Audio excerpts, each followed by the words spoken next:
your intros. You got intros and stuff. Listen, there's levels to this. We out here, you know. We just trying to stack each year. I'm with it. I'm with it. Listen, we are back in this thing. To quote Lil Kim, I've been gone for the minute, but I'm back with the jump off. We are back. We are back.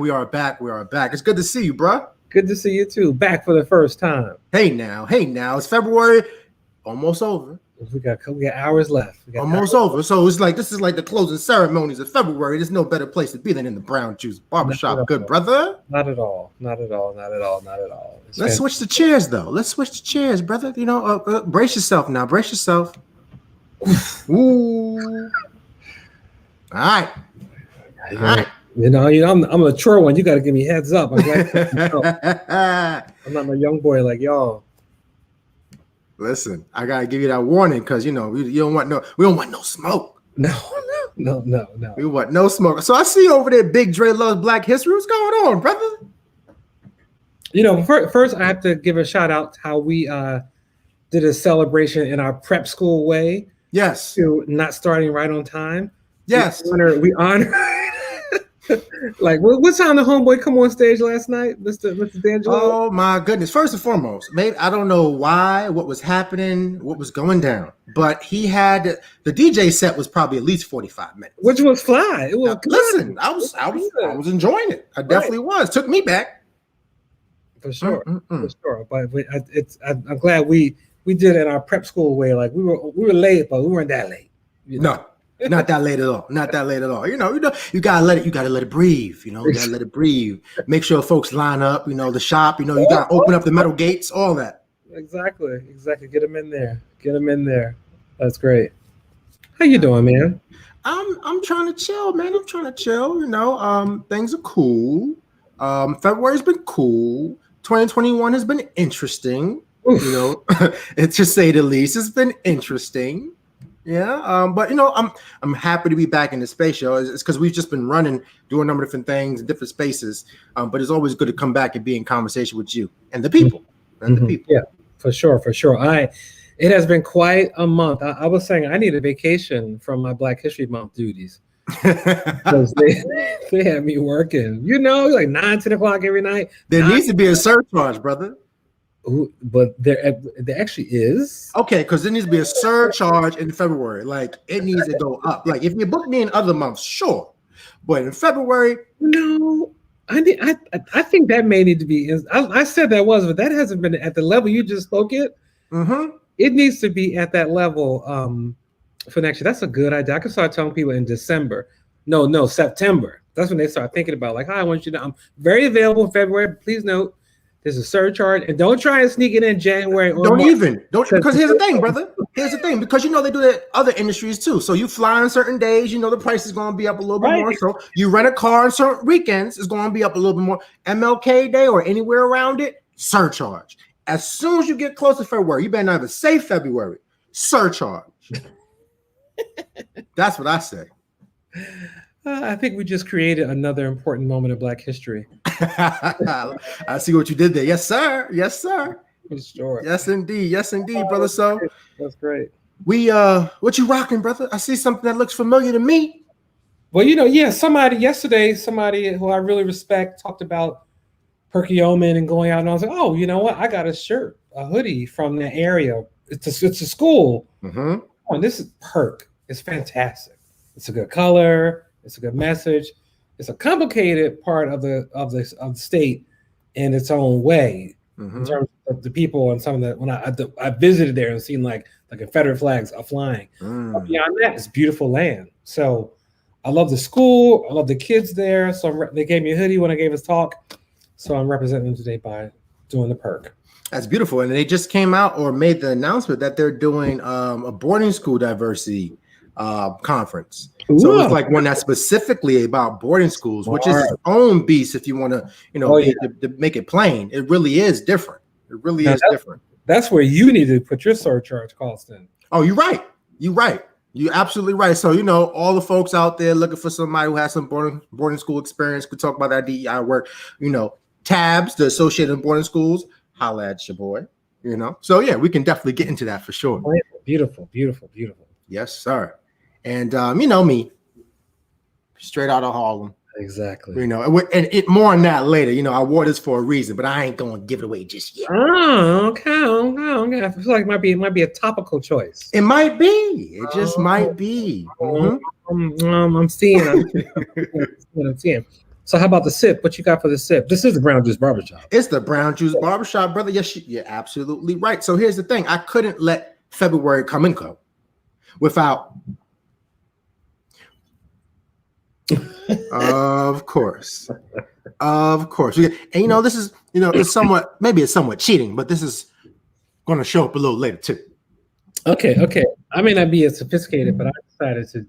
Hey now, numbers too. Hey now, play the numbers too. Off in the lights. First of all, do you see the color coordination?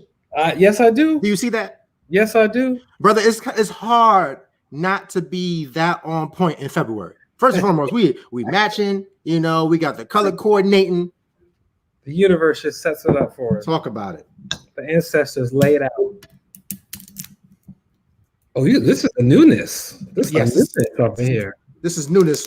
Shout out to my vanilla brother, my vanilla homie Matt, for the gift. Bring it out, Matt. Yeah, I can't forget. I can't forget what I'm messing with here. Bottles don't last a long time in your universe. Listen, brother, you'd be surprised. Now they might not last long in the house because, you know, I might take them to various places. Exactly. But I started the collection. The collection is looking good, brother. I might have to have somebody come over there and start cataloging. You know, work it out. Interns, you the interns. Yes, sir. All right. 21 over intern. Yes. Shall we? Small batch it, baby.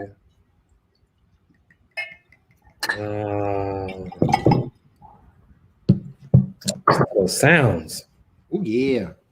It's been a while, man. It has been a while. I missed you in this digital space. Likewise, good brother. Likewise. I mean, you know, this is home, you know.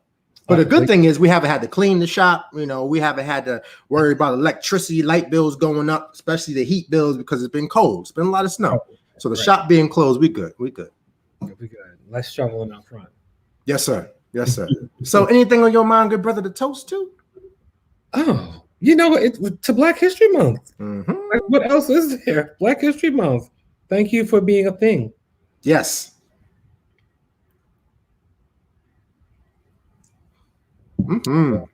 Oh yeah.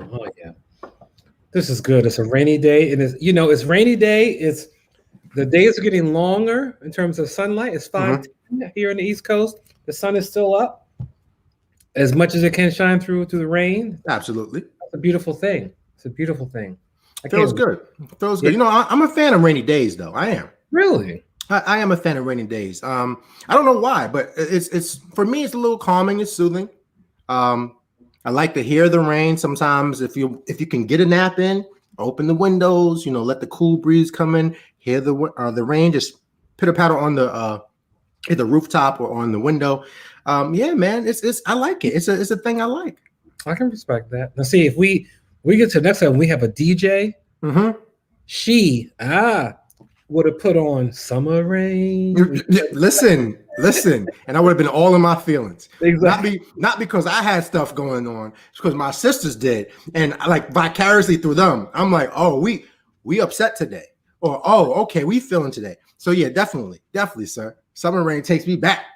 Carl Thomas. Jam, right? Wow. Where is Carl Thomas? That's another question. We didn't have him as a guest on the show someday. Carl, if you can hear, reach out to our people and we will gladly book you.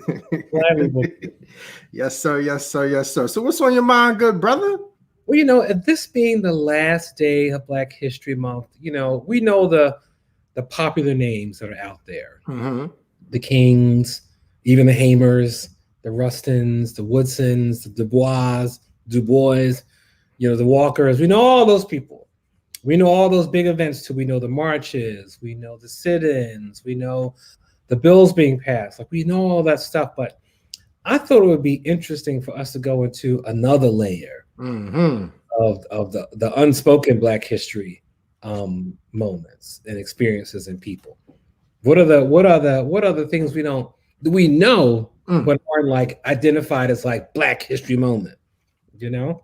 Talk about it. Well, I thought that'd be really fantastic because I can't wait to hear what's in your mind when you hear that. Because that mind of yours, oh, it's so deep. Listen, I gotta be honest with you. You know, I was thinking about. I'm like, how am I going to approach this? And a number of different things started to pop into mind, and you'll see it. And I have some backups, and then I think just the way that we riff, you know, some things might come out of left field from just us building together as we usually do. So I'm interested to hear your list. I'm interested to respond and react to your list, and share. Wonderful, wonderful, wonderful. With that in mind, I think you should kick us off. Okay, good, brother. And I think I have to say my list I'm sharing, I don't have it's not top 5. It's just 5. Got you. Likewise. I don't like this. This is not something to be rated. It's all celebrated. Likewise. Listen, that's a t-shirt, brother. This is not to be rated, only celebrated. Yes. Like it. Love it. Love it. All right. So as I said, you know, it's Black History Month, and we've talked about this before. But I felt like it was just I think it had to be in it. I think it had to be in it. So when we think about Uncle Nearest, there's a woman by the name of Fawn Weaver who started this company, did a lot of work to get the story of Nathaniel Green out into the streets, so to speak. Thank you. Right out there and trying to make sure that folks understood his story, knew his story. And for folks who do not know, I encourage folks to take a look and go look at the story of Nearest Green, look at what's happening at Uncle Nearest and all the great work that they're doing there. But was an enslaved person and was actually the person who taught the person we know as Jack Daniels how to distill. So when you think about those folks out there who love them some Jack Daniels, you know, you should know behind every good thing, particularly things that have been built in America, you know, our hands were involved in one way, shape, or form, literally and figuratively. So when you think about what's been built in America, think about the spirits industry. This is a space where I can't remember how long ago it was, but it's been about several years now. I don't know if it was about 5 or 7 years. I can't remember when exactly she came out on the scene and started talking about Uncle Nearest, giving us that story. But I think that's a piece of Black history that folks need to know about. You know, just think about all the stuff, all the contributions we've made, because again, we've talked before about the spirits industry, particularly if you think about whiskey. It's a billion-dollar industry. You know, it's something that we are not left out of by our own doing, because we've been a part of it in terms of building. But it's usually that folks erase us from history, or the stories are not told. So I wanted to lift that up as one of the smaller moments of Black history, in the sense of, you know, folks don't know them, and not smaller, lesser known. Yeah. That's powerful. That's really powerful. You've brought that bottle around before and mentioned, and to hear you say that, you know, I was listening to some brothers today. This year is the 65th anniversary of James Baldwin's Notes of a Native Son. And so I was listening to a talk with some brothers, all African-American, gay, Black male writers.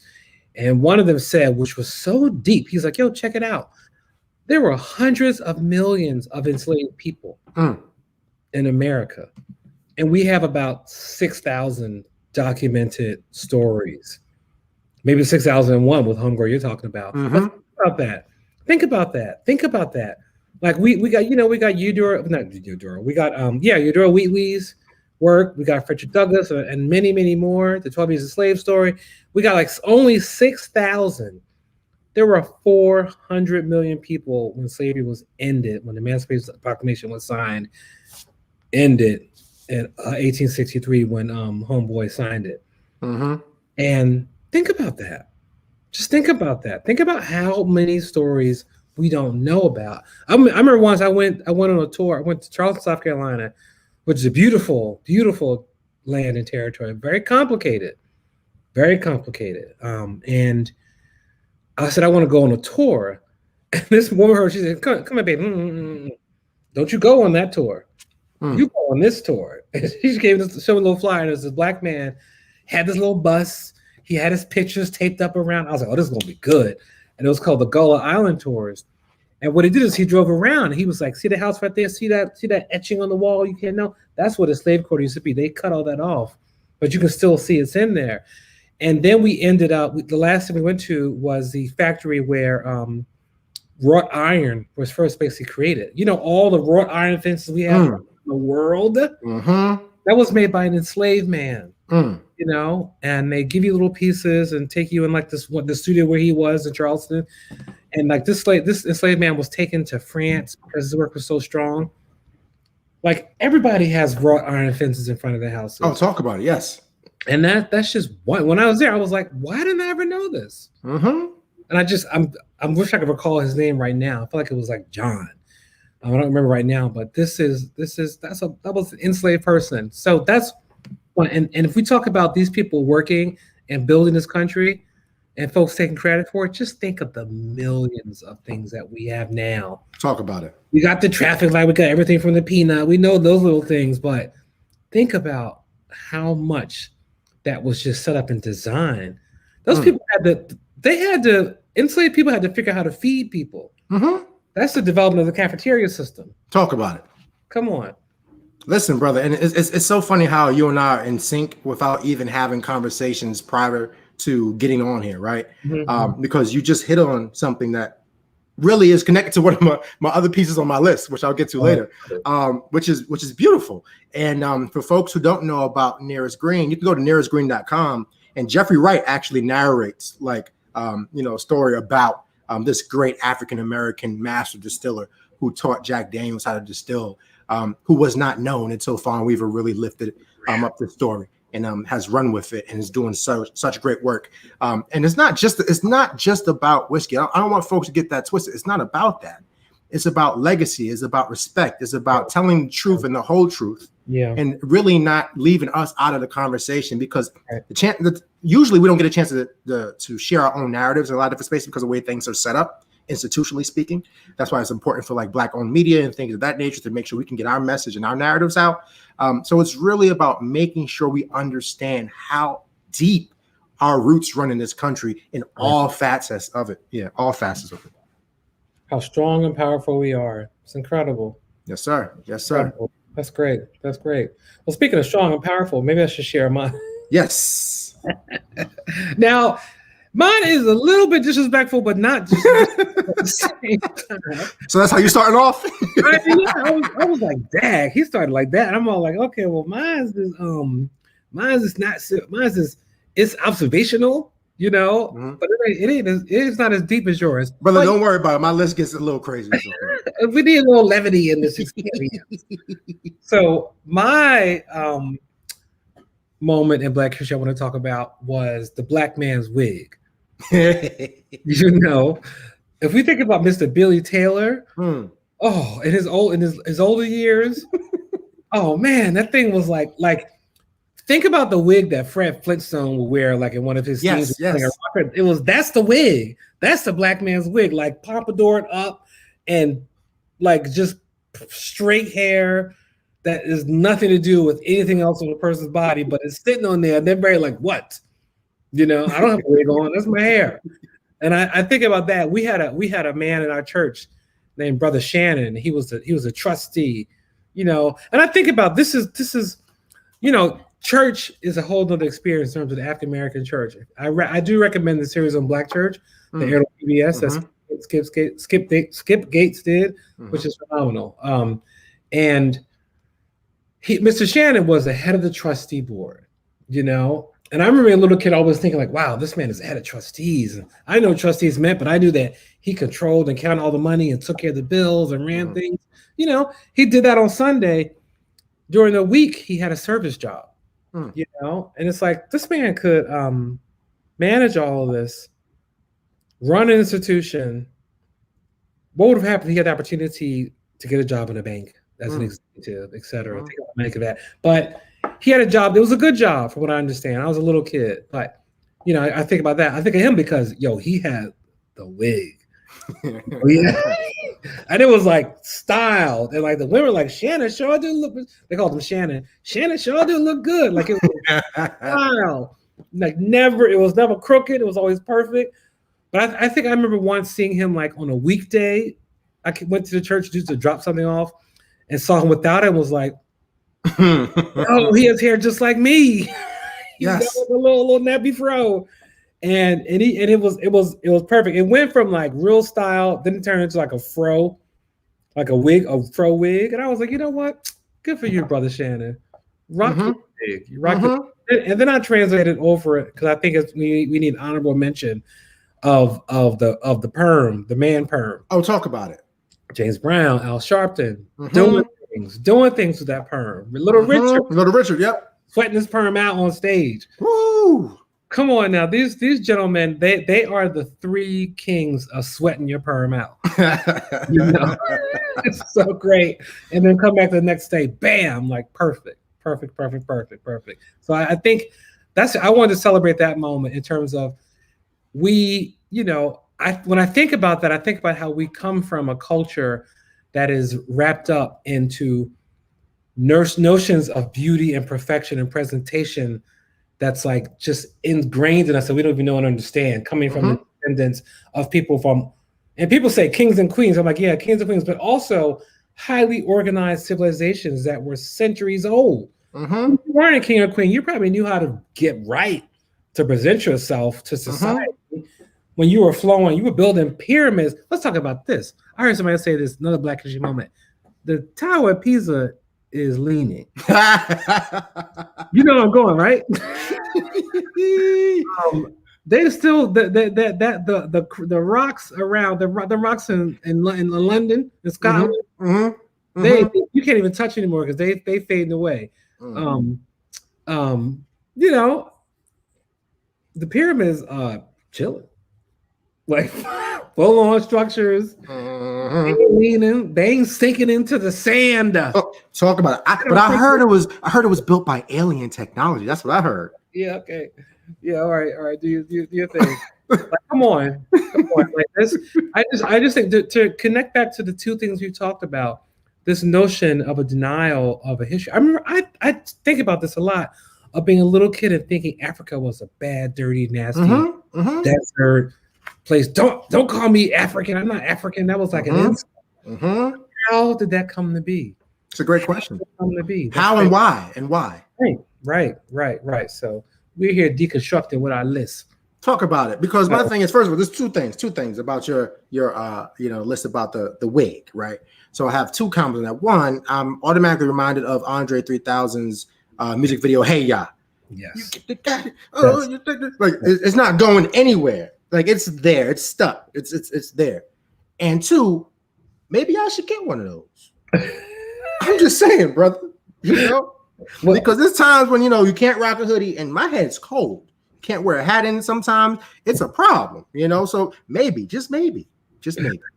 The thing is, I have one for you. I'm gonna leave it. I've been struggling with your late birthday present. Hey now, this might be. Listen. Because I'll put on a nice little tux or a 3-piece suit, and I'm gonna set it off on top. I'm gonna set it off. I want you to go to give a speech, give you one of your hip hop speech or talks, and walk in juggling at the boarding school conference with the wig. Come on, I'll do it. And then if I really get real serious, I'm like, listen, this work is about snatching wigs off. We out here. Please. It reminds me of the scene in Black Panther. In Black Panther, when Okoye was like, first of all, she's like, I'm not feeling this wig. And then when stuff really hit the fan, use it as a weapon. It was like, right. It's amazing. Listen now, I'm all about it. I'm for it. Don't play with it. It's amazing. I'm for it, man. So you know what? See, because you asked me about where my list would be. Now I'm gonna save a more serious one for later. But I'm gonna take you. You want to be national or regional first? You want to be national or regional? Your choice. Let's go regional. Regional. All right. So, Philadelphia native. Now, folks might not know this, but Philadelphia native James Lindsay founded Rap Snacks. Yes. Now, Rap Snacks is heaven. Amazing. On a shelf inside of a grocery store, bodega, corner store, John, Philadelphia, Oh, yeah. So Philadelphia native James Lindsay, who was a graduate of Cheney University, first HBCU, right? came out with Rap Snacks. Now, story goes is that he got some funding from friends, family, etc. So with $40,000, launched this endeavor. And now it's worth millions in terms of moving product, etc. And if you go to the store, man, it's for the culture. It's a bridge of music, hip hop culture, hip hop icons, and food. And you know how much we love food. We talk about snacks. I'm team hashtag Little Debbie. I don't know the history of Little Debbie. I'm just talking about the snack. That's all I'm talking about. That food's good. Now, Rap Snacks, what? Right. They got sour cream with a dab of ranch. You know, right. They got that. They got the Cardi B popcorn. They got Amanda really likes Boosie's the spicy heat chips or something like that. I can't remember what it's called. Those are really good, little Boosie's chips. And the Romeo, he got like Percy Miller stuff. Listen, Rap Snacks is the real deal. Real deal. So I taught a hip hop class, right? Yeah. I taught a hip hop class. And you know me, because you want to talk about experiential learning? I brought hip hop snacks, Rap Snacks into the class, and we ate it, talked about the different artists, etc., dissected some lyrics. That is experiential learning in the classroom. That's what Dr. Chris Emden would refer to as reality pedagogy. So, just bringing a little bit of something, some cultural artifacts, if you will. Rap Snacks, baby. James Lindsay, shout out, salute. And to you, man, Teacher of the Year. Rap Snacks. We're gonna talk about it. Do you know? Does Mr. Lindsay have to get permission from? Yes, you sure do, Mr. Josh. Does he need to get permission from the various? I always wonder that the artists to have him on the bags. Can he just do what he like the Cardi B? Can he just do what he need to do? It's a good question. I think he probably has to have meetings or some type of, I don't know if it's license agreements or whatever the case may be, but I'm sure because you're going off of someone else's image and likeness. So I'm sure, I don't know what that contract looks like, but that would be a great person to have in this space to deconstruct and talk about it. Exactly. Well, Mr. Lindsay, when you're ready, please have people reach out to us and we will happily talk about a booking. I think about it like, imagine though, being the person being like, hi, I need you to take me off Rap Snacks. Who would dare? Who would dare? Who would dare? I would never. Could you imagine doing that? Hi, I noticed you have me on your chips and no. Not at all. I'm not doing that. No, it's not acceptable. Not acceptable. Well, it's that's a really, really fantastic and good one. Thank you for that. And say his name again. James Lindsay, for the culture.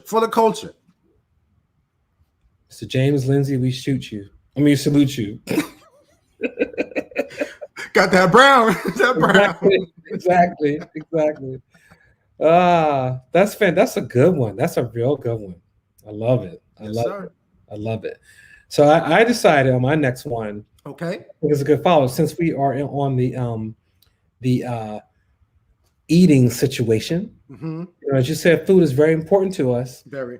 And food was the foundation, the backbone, the support, mm-hmm. the energy, the resource for so much of Black history. We came here, we had rice hidden in our hair, yams hidden away in places, because we wanted our culture and our food brought to us. And yams, not sweet potatoes. That's another podcast. Mm-hmm. Well, how do we get from yam to sweet potatoes? That's renaming, redistribute, all of it. So I digress a tiny bit. So I thought I want to put on my list, my next dedication to Black history. I must call it the first fish fry. Hey, talk about it. I don't know exactly when it was, but I know it happened. Mm-hmm. Mm-hmm. And what I'll do is I'll give you a name. You ever hear the name Georgia Gilmore? Mm-mm. Oh, let me educate you, my brother. Please. She paved the way for Mr. Lindsay. Okay. And Aunt so-and-so and them, and Uncle so-and-so and them. Every time you see somebody with a barrel cut in half frying some fish, salute to Georgia Gilmore. Every time I see somebody mixing a big old pot of grits, salute to Sister Georgia Gilmore. Every time I see somebody that trash can full of church iced tea, big old black ice, salute to Georgia Gilmore. She fed the masses during the bus boycott in Montgomery, Alabama. Got you. She was a midwife, a cook, and an activist. She had a little restaurant in Montgomery, she was killing it and doing her thing. She organized all the ladies, like, we're going to sell pound cakes, potato pies, fried fish and stewed greens, pork chops, and rice at the beauty salons, at the cab stands, in the churches. And what she would do is she took that money and she put it back into the movement. She's like, she's like Dr. King. And here you go. I raised a couple $1,000 for you. Like, that is when you yes, Harry Belafonte, Sidney Poitier, all the big stars are sending money to the boycott, but that's great. But the day-to-day, Sister Mother Georgia Gilmore was on the ground getting that food together. And I said the original fish fry because that is how we have gotten by. I mean, who named, if you haven't once been sent to somebody's house to pick up a plate for your family because they're making some fish down the street, they try to raise money for rent, or get some extra pocket change, sneaker money.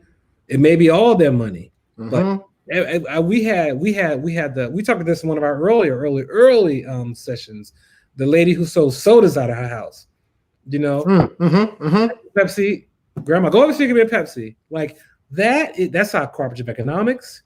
That is our survival. That is our using our skill set, what we have. And then the other section, other part of that attaches to the original fish fry is the first time somebody figured out, you know what, we need to serve food between services and church. You go to back in the days when we were inside of church buildings. You go to Baptist church, you got the morning service, you got the lunch service afterwards. And talk about the food at a repast, at a funeral service. Listen, and if I had to do my own little editorializing and thinking about how this is connected, that black man Jesus Christ from the Bible, the Bible, from the Bible, right? That black man, I think, I'm sure he probably had a fish fry. I'm sure he probably had a fish fry. I'm sure he was like, yo, folks were coming to see the man. He was like, yeah, chill. I'm hungry first. Hey, yo, disciples, hook it up. Right. And they just had a fish fry, Well, you only saw the bread and loaves story. Yeah, exactly. Loaves of fish. I'm just saying, I'm sure they fried it. I'm sure it was fried. Oh, completely. It was hot over there. There was not some pale blonde people walking around those territories where it's hot. They ain't pale now.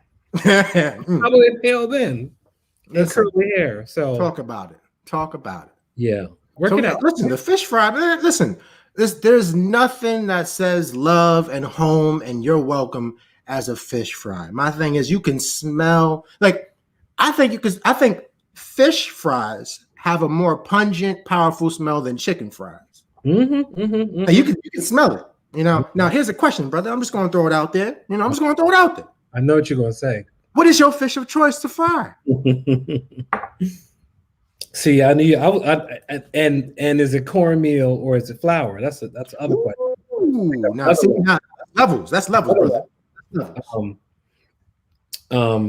So I grew up.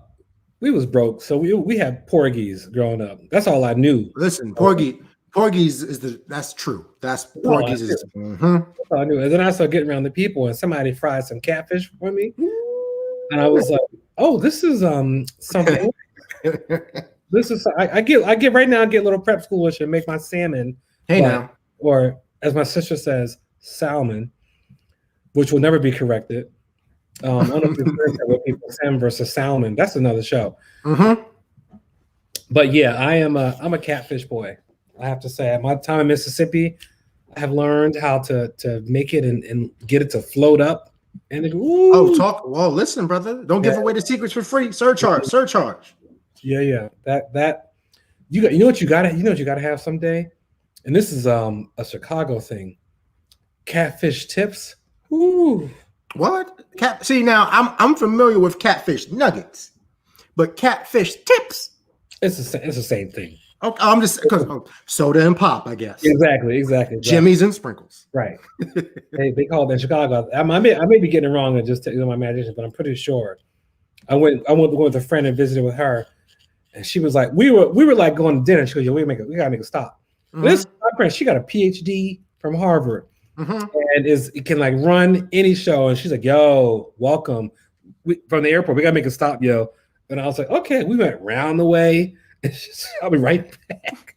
And she ran to the store and came back. You know, when you she put something in the car and the bag is like, I'm here. Like, I'm about to change your life. And that's the first time I had the catfish nugget / chips. And she's from Mississippi, so she knows. Woo! Nothing like it. Well, listen, brother. So, growing up in Harlem. Okay. Thinking about this fish fry type thing. I used to always go to the fish market. You can get your fish and chips real cheap for the low. But I get my fish and chips. It's usually fried whiting. It was usually whiting. Whenever I went fishing with my grandfather, we would catch porgies, like in City Island or over there in Sheepshead Bay or whatever the case may be, right? But when I went to the store, it was fried whiting. Now, I get my fish and my chips, and you have condiments that could go on it. Now, I have a holy trinity of what I put on there. Now, brother, I just want to know before I share my holy trinity of the sauces that I put on there, do you have a way that you put stuff on your fried fish at a fish fry or from the store? Back in the day, your little order with the fish and chips. Yeah, it's interesting having crossed over to many worlds. Hey, now. It used to just be Frank's hot sauce. Hey, that's all I knew.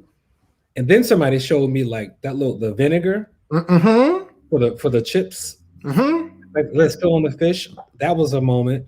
And then, I learned about tartar sauce and what's the red stuff called? Marmalade? What you call it? Cocktail sauce? Cocktail sauce, yeah.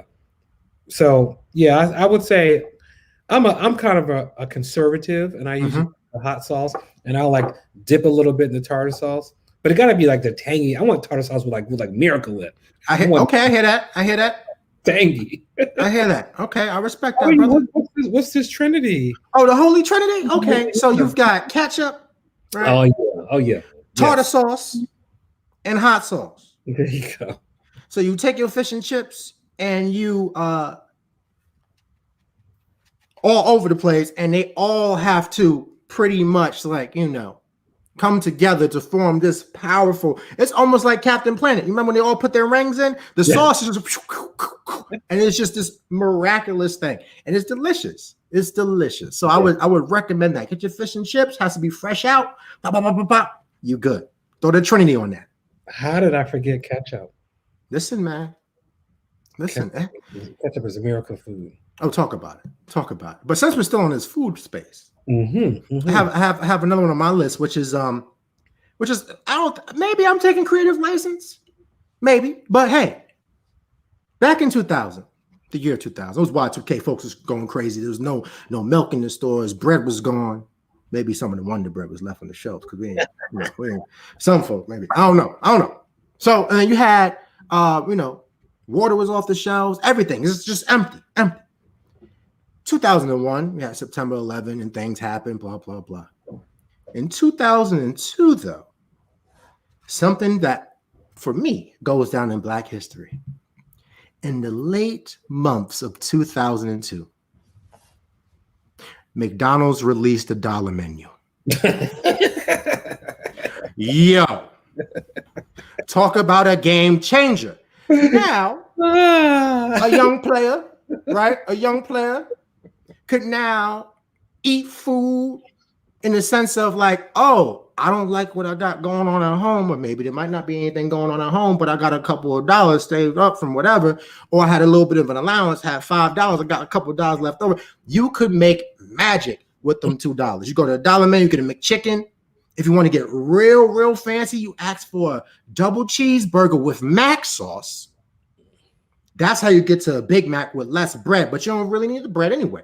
Exactly. So that's what I'm talking about. So that really changed a lot. You can go on, you can have a number of different dates now and even offer the pay, right? You could I got you. You know what I mean? You can definitely bring home food for the crib, for the family. Like you can make it seem like you're a good sibling. Yo, I'm going out. You want something from McDonald's? All right, cool, I got you. And it's only going to set you back a couple bucks. Now, then the apple pies was $2 for $1. Stop. See, the McDonald's $1 menu made me cheat on Little Debbie's. I was like, you know what, Lil Debbie, you cool, but McDonald's got something going on. We got chicken, we got it. So I would say the McDonald's dollar menu has, because you can't fight the struggle on an empty stomach sometimes, brother. It's hard. So we need energy and food to be great. And McDonald's dollar menu dropped in 2002. Game changer. Things changed, brother. Universe opened up. I'll give you that. I to this day, even though I haven't had them in a long time, ain't nothing like McDonald's French fries. You're right. Like McDonald's French fries. And that's, you made me think about a phrase I first heard in the barbershop, and that dollar meal was a cure for that. And this is some New York. This is some Lower East Side New York. Someone's like, "Yo, my stomach is touching." I heard that and I was like, that was the most brilliant thing I've ever heard in my life. Like, that's how you say you hungry. My stomach is touching. Like your stomach is going back to your rib cage. Okay, so the McDonald's dollar meal was a cure for that. Listen, I'm telling you. Look at that. Let me ask a question for you. And it's a complex one for me because the barbershop is not the best place to eat. It's not. Hair flying around, but people do it all the time. I know. And I'm pretty sure when a dollar meal moment was happening, it was mad people sitting and waiting with a greasy bag, just throwing them fries. Absolutely. Putting their face. This the move. This is what I know at McDonald's. You bite the burger inside the bag like that. You face and bite. You sip and then bring the bag back up. Put that hair from the barbershop in it. I'm not saying I did that, but I'm saying I know how it's done. Right. Listen, I hear you. See, those are some of the worst, not the worst barbers in terms of skill, but in terms of time. It's like, brother, all right. I don't know if they give you lunch here, like if you have a lunch break or something, but why are you trying to eat while you cutting my hair? Oh my God. So you got the folks who are always talking, folks who are always eating, some folks talking and eating. And it's like, fam, you got a drape and a cape over here, but I don't got no face mask, goggles. This is pre-COVID, right? We don't got none of this stuff. And it's like you over here talking and chewing and everything, bruh. So I hear you, brother. I hear you. I love it. Okay, McDonald's dollar meal. I remember that very well. Very well. I remember. I think I did something where that was my move starting from high school because Big Mac was not in my life. That was always expensive. So we get 2 cheeseburgers and stack it up. Listen. And get the sauce, like you said. Like, yo, this is a Big Mac. It's the same thing. Yes. And see, and that's when you talk about getting folks to expand their mentality in their mind. Just because something's called a Big Mac doesn't mean that's the only thing that can be a Big Mac. What's on the Big Mac? Let's deconstruct that. 2 all beef patties, special sauce, lettuce, cheese, pickles, onions on a sesame seed bun. How can you make that happen somewhere else? You might not have the sesame seed bun, but you still got a bun, right? So it's still a Big Mac just without the sesame seeds. You got to think about these things. I remember when I first experienced it, I thought the sesame seeds were actually the seeds from the pickles. I thought they were. Just being a little kid, and like that's the same season of pickle. See, you had an imagination. Yeah, I was going. Look, this is what I'm talking about. Trying to figure it out. Oh, love it. Oh, that's good. So shall I share my next piece? Please. I decided to do a collective view, and this is a little serious, not so serious, but a little serious, because I was thinking, when it comes to Black history, I just have this topic is just the women. I'm going to name a few of them that I felt like I've heard their stories and been like, wow, and it meant a lot. The first I'll say is a name that some of us know, more of us should know, all of us should know, and she lives in the Bronx. Claudette Colvin. Do you know that name? You froze at the worst moment. So Claudette Colvin, I'm gonna talk to you. Come back. Claudette Colvin is raining everybody. You know how it goes. Claudette Colvin was actually Comcast. All this money. We need a Black History moment. Come on, somebody bring us Josh. Josh, I know you're listening. When are you going to design the Black cable company? I'm ready. We need that now. If state don't break down in the rain, it don't cost that much. You don't have to try and figure out where all the black stations are. You'd be like, wait, is it 522 or 368? Exactly. I'm looking at you, Josh. I'm waiting on you. I got 10 hours on it, so so I decided to do a collective on the women. I started with Claudette Colvin. Claudette Colvin was actually the first person to actually demand that because it was illegal to segregate buses in the South.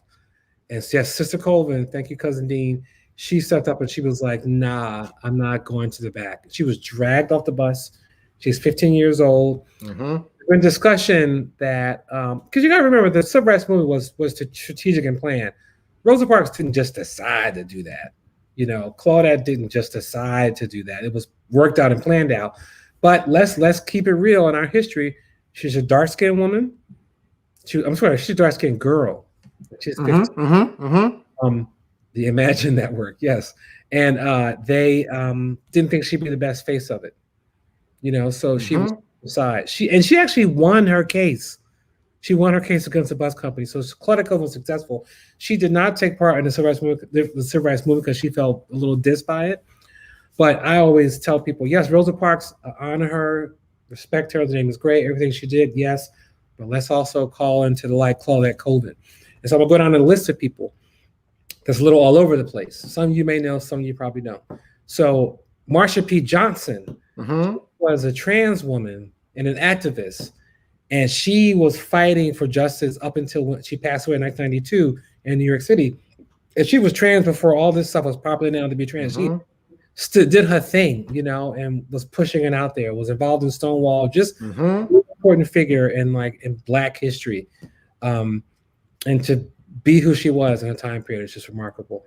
And then Gwendolyn Brooks, just one of my favorite poets. She was the first Black person to win a Pulitzer Prize in 1950 ever. And she's also the first Black poetry consultant for the Library of Congress. Okay. And my favorite detail about her, this is when I first discovered her. I was in a high school class reading her. Her name was Gwendolyn Brooks. That was my mom's name. And she had a poem called Andre.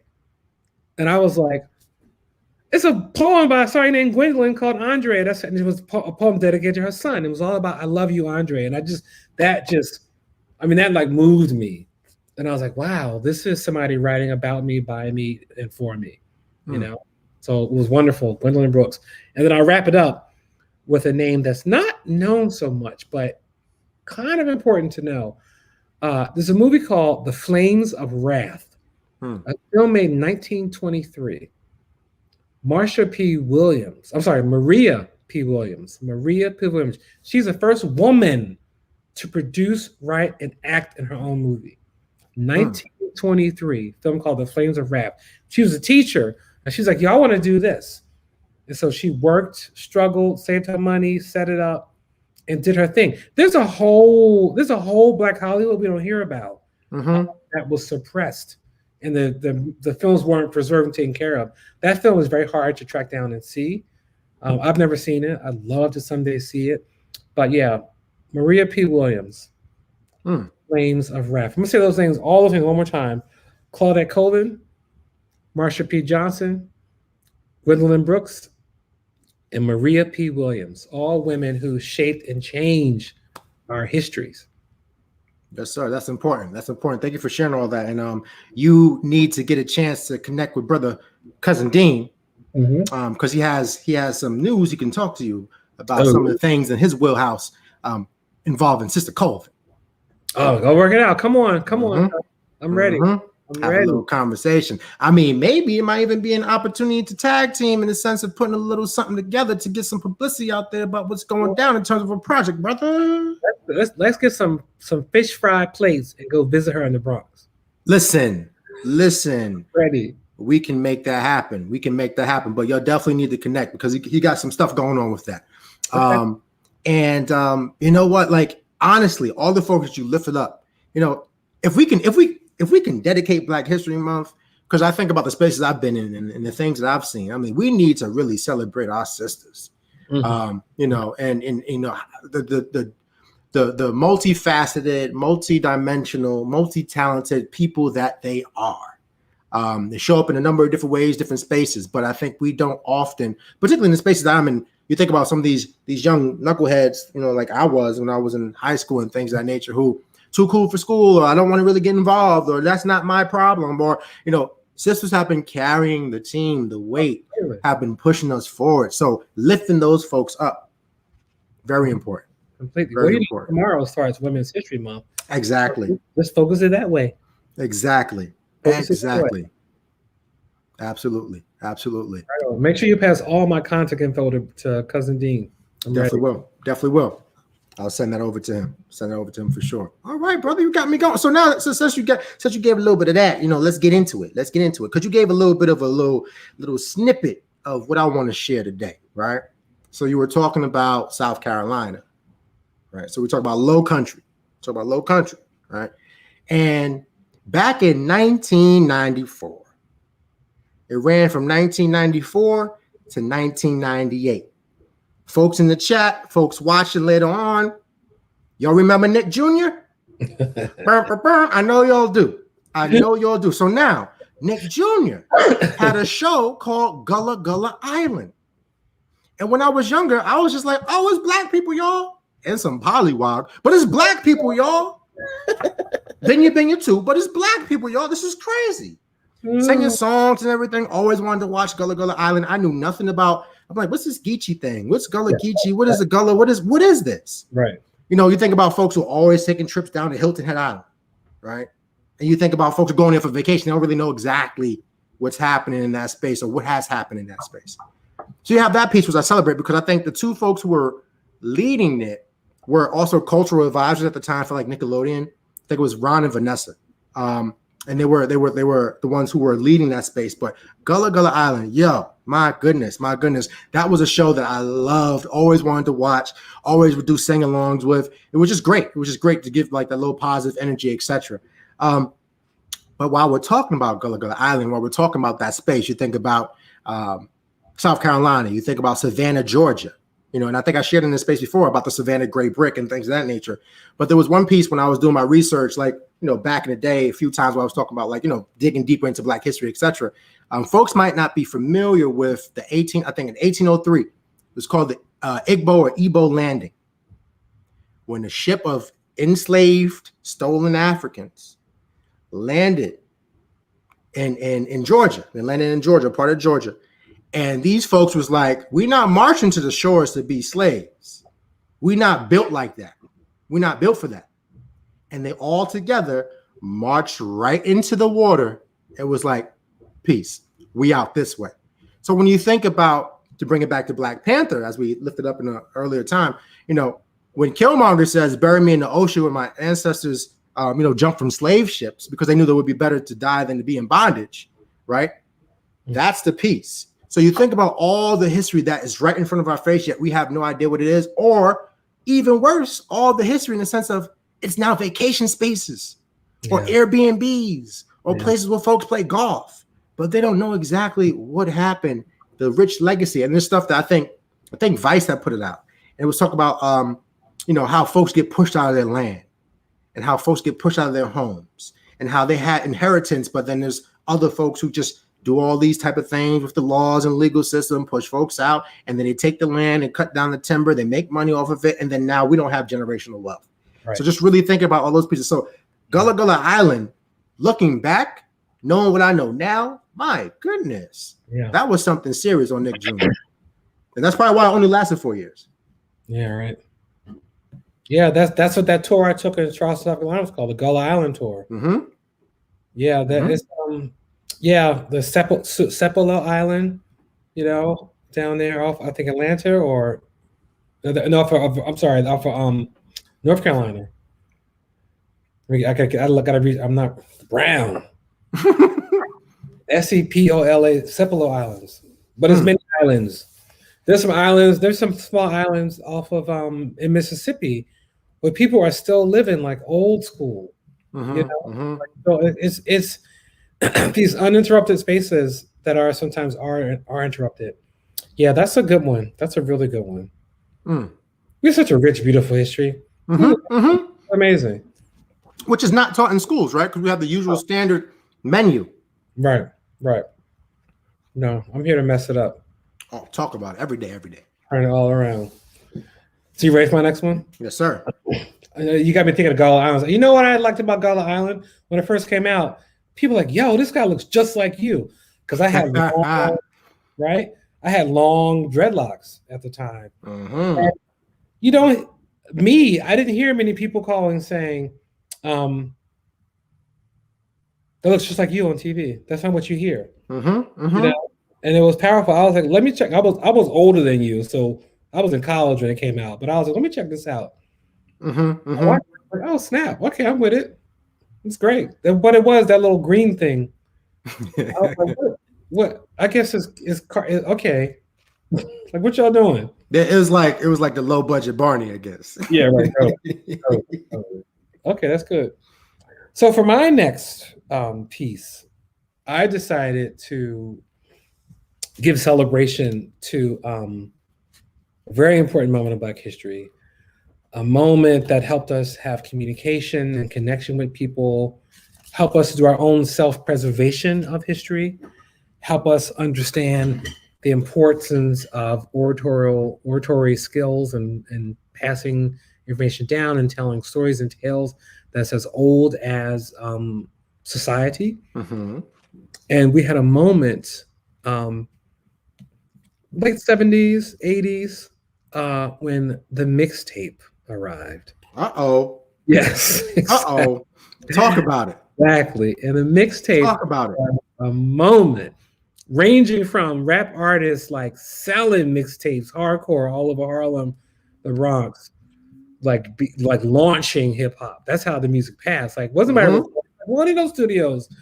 Yo, I got tapes right here, and that's like one big moment, you know. And then let's bring it back to like the every human space where everybody had. I mean, I'm talking the days when it was like that little like handheld tape cassette that you hold up to the radio and listen to a song, and you were editing because you stop at the right moment and like rewind and play it so you know it can start. You do your own crossfade just by starting and stopping the recording.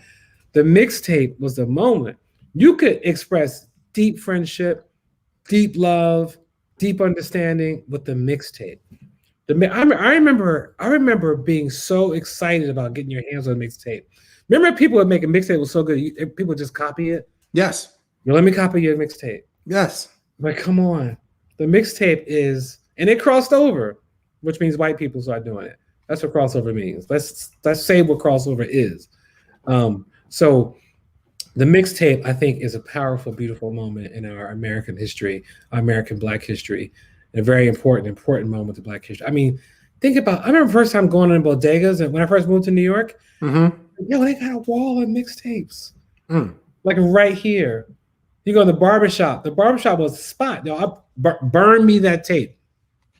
Burn me that tape. It was a CD. Burn that tape. Yes. Oh, the mixtape is an important way to collect culture. I still got some tapes down in the basement that I can't wait to like find some way to play. Hey now, someday and pop in, because the mixtape is a life-changing moment. Well, post-COVID, we need to have a mixtape party, brother. That's what it sounds like. That would be dope. Ooh. Yeah, you know, Spotify playlist is a modern version of the mixtape, but it's all right, but it's not the same.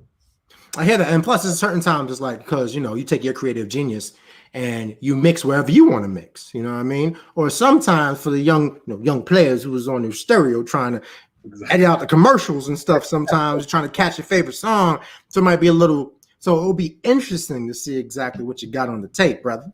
Oh, yeah. Think about that moment of sitting on the radio, being like, "Oh my goodness, we're gonna play UTFO after this commercial break." Like, oh. And you stand in the whole commercial with two fingers because you got to get play and record at the same time, right? The whole time you're like this. Because you don't know when you're going to hear it again. Yes. And it wasn't no digital, was all analog. You had to listen and wait for him to say it. And half of mixtapes is the last 4 or 5 words of a sentence because you want to get the whole thing. Yep. You're absolutely right. You're giving the game, man. You're giving the game because folks don't understand. They don't know what it means. They don't know what we had to go through. We ain't had no Spotify. You know, we ain't had no title. If we if we launch a record label, I propose we call it Two Finger Mixtape.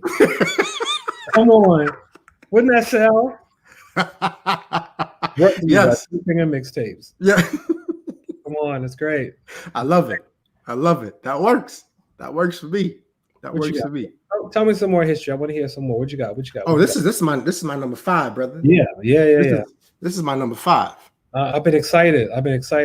So let me take you through this story, brother. Let me take you through the story because you think about Black history. Let me start. Mixtape, right there. When it gets messed up, and then you take it out, and then all of a sudden you gotta spend time putting it all back. I'm gonna ask you this question, brother. What does Black History Month mean to you?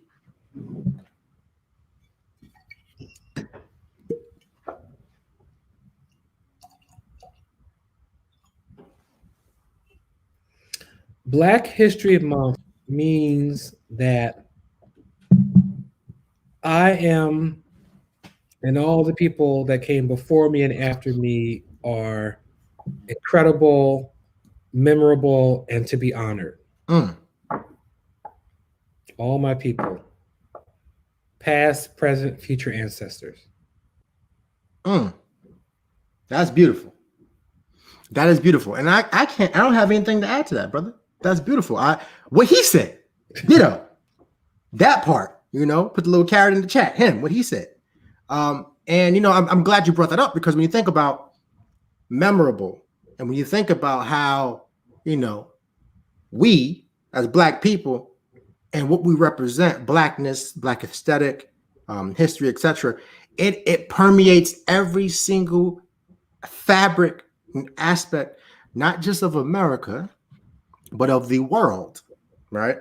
You think about our culture and how it's an export, and it's profitable, very, very profitable.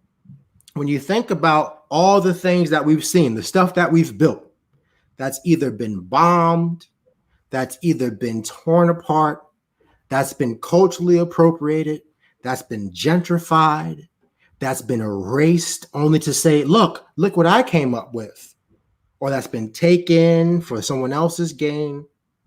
It brings me to a moment that reminds me of, these folks will stop at nothing to steal something that's great for the culture and completely bastardize it, try to turn it into a commodity that they can exploit for profit.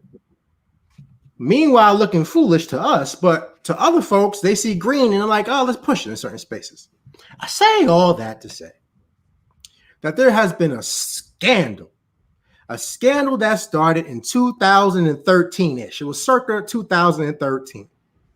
When these folks, you know who you are. You know exactly who you are. These folks who said that they were doing a version of the Harlem Shake. Oh, hell to the nah, to the nah, nah, nah. No, right? So these folks who look like they literally are going through it, or like they touched the third rail at the subway and they start going crazy, right? Look like it's more of a, spastic. I don't know what you want to call it. Like that's not even like praise dancing, because praise dancing, some folks can get like you catch the spirit, you catch the Holy Ghost. That's not that. That's not that. I don't know what it is, but that's not that, and it's definitely not the Harlem Shake. Put some respect on the Harlem Shake's name, right? Put some respect. So when you think about this, right, first and foremost, let me just do a little ditty real quick. Uh-oh. Get smacked silly. You get smacked silly. When you ready. Now, that's the Harlem Shake I want to talk about today. Now, some folks don't understand the history of the Harlem Shake. I want to give folks the history of the Harlem Shake. Teach him. As a young boy, I used to Harlem Shake a little around the corner, all the way. I used to do all that stuff. You know what I mean? As a matter of fact, word to Josh, at my wedding, me and my groomsmen, we Harlem shook it up. Nice. That's what we did for our little dance performance. It was dope. Right. I got on video. Make this money, 100%.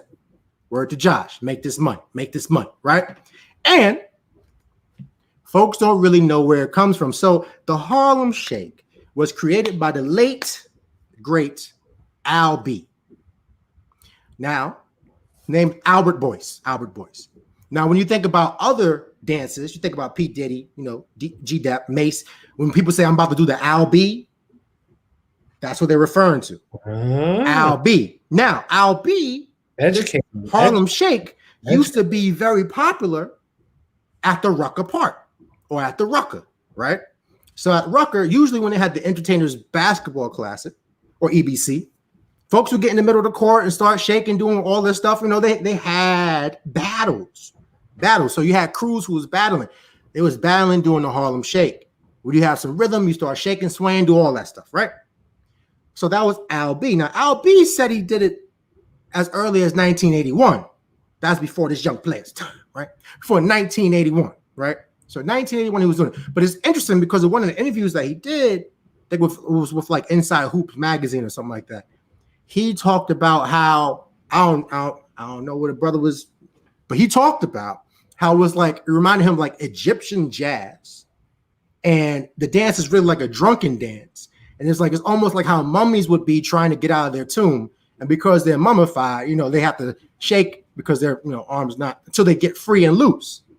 So the Al B, also known as the real Harlem Shake, not the restaurant and not the gentrified version that you see on YouTube. Harlem Shake. Salute to Al B, the creator, the originator of the Harlem Shake that has been at every single cookout, block party, school hallway, and classroom, right? All these spaces where the Harlem Shake has been. So I just wanted to salute the real Harlem Shake, and that is some Black history.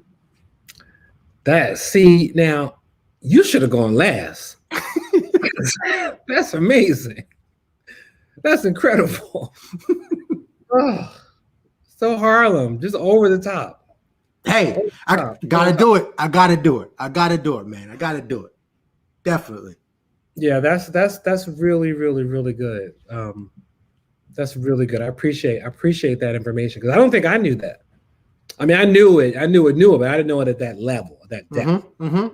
So yeah, there's so much like that. Think about who we are in terms of our movement, dancing, creating, being clever, which kind of leads into my next one. But we make something out of nothing. We make something out of nothing. And that, I think back to, I remember watching footage of people doing the Lindy Hop. Oh, yeah. And it was like, throwing people around, going and dancing like young people know how to do. I think about all the moves we had, that's fantastic. That's the Harlem Shake is the modern day version of watching white kids in the 50s doing the twist. They're all like, and then you see the Black kids like down on the floor, like going. And then that's good. That's good. God, I didn't like what I was talking about, right? Woo. American Bandstand. All right. Here we go. Oh, goodness. That's beautiful. That actually kind of leads me to what I'll wrap us out with in terms of what I think was really good. I got some audio visual like you do. Hey now. I knew you was going to have it. And I'm gonna start on an auditory kind of way. Okay. To something that kind of took us by storm. That it's a whole genre that is just happening. What a money reside, what a money reside, what a money reside, what a money reside. Okay, let me tell you something. I'm doing something real big this month. So my last Black History Month is dedicated to all the media people cracking us up. Yes. Yes. Kevin on stage.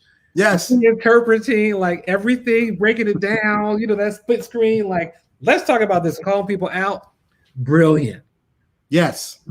We started out with Mr. Darrell Smiley, I think it is, where the money reside. Come on. He blew up. came out of that car, I was like, what am I seeing? I saw these big old feet come out the car. And I was like, yo, this dude is like trying to sell cars on his hustle. That's a 2021 mentality, mindset, motto, whatever. Where the money reside. Put that in a contract. I'm going where the money reside. Exactly. And he has blown up. He has blown up. I love it. Selling cars in like down south. Selling cars. And then we come to Mr. Tony Baker, who just does he captures little videos and retells them. It's brilliant. Yes. Karam, it's beautiful. What in the Kirkpatrick is going on? It's genius. It's genius. And then there's another cat, Mr. Carlton Banks. He goes by Not Carlton Banks. He has a bunch of characters that are from church. He was in the Tyler Perry movie playing one of his characters. Every single character is a woman from church. You got the woman who can't see, who's always squinting like that. You got the woman, Sister Bun, who's always ready to fight and is kind of tough. You got the minister's wife who's just like, no, don't do that.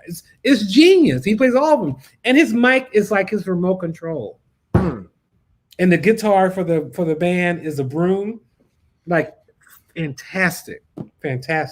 And then we got one. I'm gonna play a little piece because this is one I just adore. Dear Heavenly Father and Lysol Jesus, Lord, we come to you today afraid and dismayed because the coronavirus is taking over like Cash Money Records for the 99 and 2000. It's Rita Bryant. This woman is in Jackson, Mississippi, killing it. She does a little prayer. She got a hat. She and her wife are like doing it. Jackson, Mississippi, calling, and she speaks to like stuff that's happening. Because right now, the mayor of Jackson cut on and says somebody else smell like boo-boo. And she wrote a song. She wrote a song about your house smell like boo-boo. She's like, why is the mayor on TV talking about the house smell like boo-boo? She's brilliant. She's one of my favorite people in the world. She's brilliant. Miss Rita Bryant. And then I thought I'd wrap it up with a woman who has really transformed us. I have another audio. Because she takes, and you'll see the motif is the power that we have from song and church and our natural rhythms. And this one, let me get my audio together. Oh, come on now. Let me down.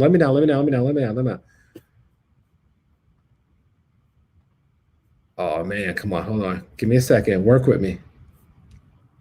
No, it's good, brother. First of all, why are you getting that together? You got it? No. All right, why are you getting that together? But first of all, this is dope. The fact that you even went here is brilliant. Because there's so many folks on there. I remember seeing some stuff during I think it was a Valentine's Day. I want to say her name is Charlene. I can't remember. Like she's the church lady, Charlene, and she was talking about being single on Valentine's Day and how it's okay and everything. And then to look at what Brother Josh put in the chat. This was going to be one of my honorable mentions for sure. Because in 1985, Bruce Leroy's The Last Dragon buried Gordy, right? Oh my goodness. Listen, I don't know why. It's a cult classic for sure in the culture. I don't know if folks really understand the brilliance and the excellence of that movie. My goodness, it has so many layers. It's fantastic. It's just over the top. And great. I'm gonna try. Cross your fingers. Here we go.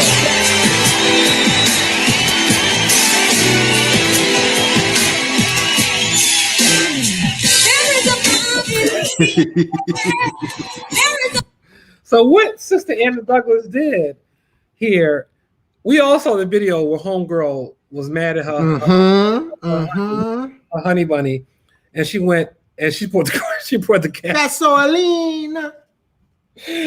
And it blew up in her face, and she fell back. So Sister Anna Douglas, who does these anointing videos and Finding Your Glory. So she mixes like praise dance and shouting and all stuff, and just throws it. She did one called she changed the Blues Clues to the Blues Prophecy and made it a whole sermon. It's so good. Remember the one the girl was ripping off the door? Whole song about like trying to get into the house of the Lord. It's brilliant. And she puts on a red jacket and the wig. You see my bracket here. My bracket. She puts on a church wig, and that's on a mic, a fake mic, and does the whole move. And it's so perfect. All these people have come forward to go all the way back to Show Enough. Yes. Second. All connected, all together. If I had hair, I could do it. You can get here. Remember my point to show Black history. You can get here, my brother. Listen, brothers. Halloween 2022. I'm ready. I don't know if I'll be ready for 2021. 2022. Yeah. You know, I'm gonna have to be show enough for one of them wigs. I'm ready. So yeah, my final one, which I appreciate after your Harlem Shuffle, the true LB, and is really acknowledging and recognizing these people who are social media people cracking me up. Listen, that's the thing, because social media has changed the game, because as much as they try to suppress our voice, now it's the game's done changed. The game has changed, and there's a lot of times when platforms open and, you know, they do it for a number of different reasons, etc. But then the way that we take and flip things, it's now like it's almost direct to consumer, or you can have your own marketing, etc. So it's done changed. So a lot of people who are creatives, a lot of people who are content producers, they have more access now with less red tape barriers, institutional racism, all those things. And in the spirit of our dear brother Josh, they're making that money on their own. It's fantastic. The Anna Douglas has her t-shirts. Rita Bryan is cutting tracks and performing. Tony Baker they do whole lots of comedy things. Keep Your Distance comedy show, all that, yeah. Right. Carlton, Kevin, they're doing it.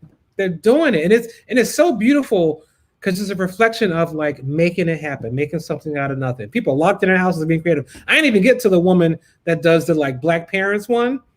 You know, there's a ton of them, but those are the ones I want to highlight. But I dedicate that my Black history, my last evening of Black history, to all that we talked about, and finally for me with the people who are cracking me up on social media, because it has helped us through some dark moments. You know? Really, once again, we do it. We find a way to survive. 100%. Pull out of the darkness. We don't let the darkness overcome and eat us alive.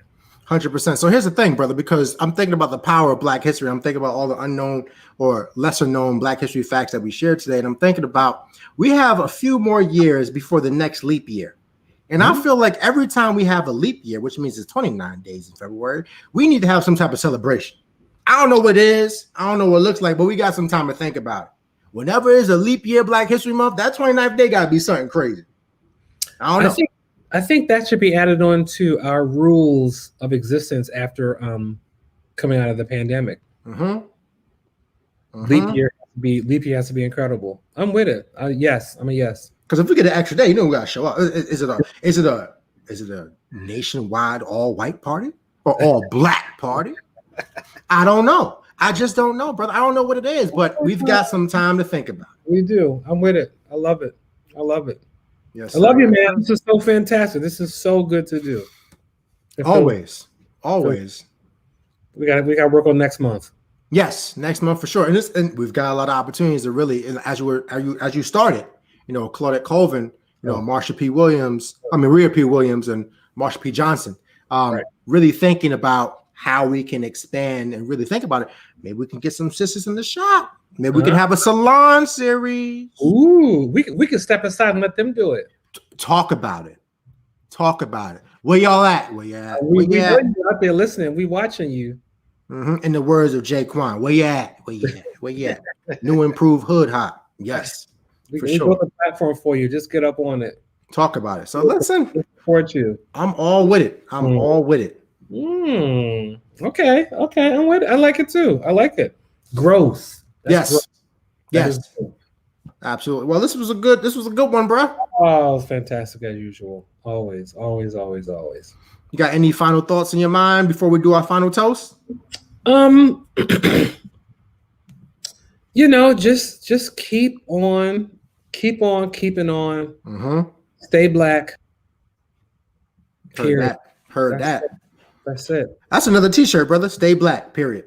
Yeah. It's another t-shirt. That's another t-shirt.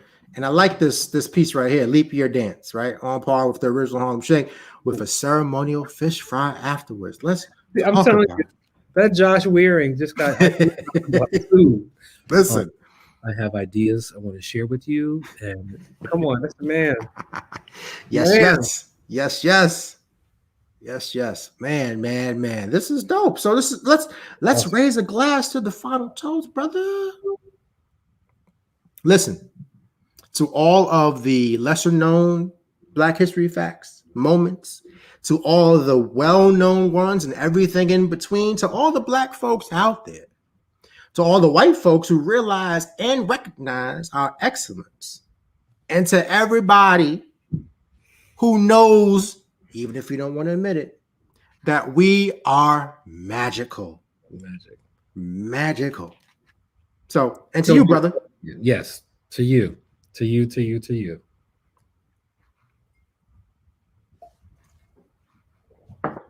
Mm-hmm.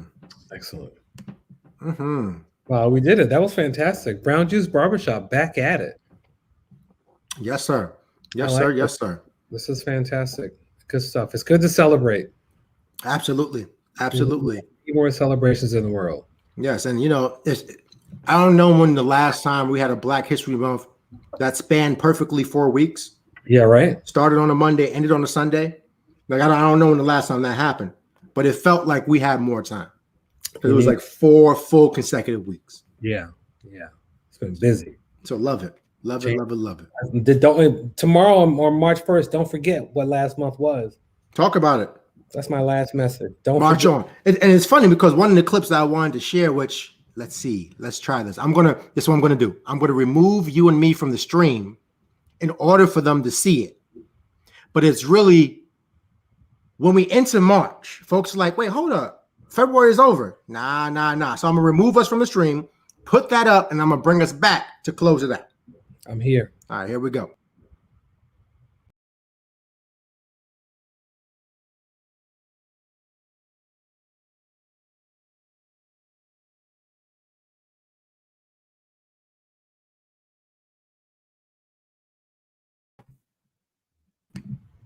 So I just wanted to show folks that because they can go Google it.